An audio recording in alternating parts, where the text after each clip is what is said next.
The grandfather paradox is a concept often discussed in the realm of time travel. It presents a paradoxical situation involving the possibility of altering the past and thereby creating inconsistencies or contradictions. The paradox is typically described using the example of a person traveling back in time and encountering their own grandfather before their own parent is conceived. In this scenario, the time traveler has the opportunity to kill or prevent their grandfather from meeting their grandmother, which would prevent their own birth. Here's how the paradox unfolds. The time traveler travels back in time to a point before their parent is conceived. The time traveler encounters their grandfather.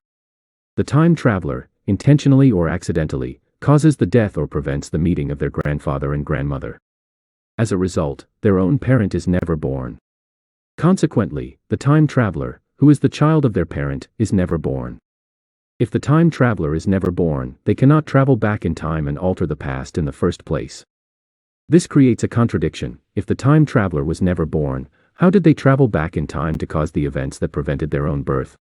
The grandfather paradox highlights a logical inconsistency that arises when the possibility of changing the past is introduced.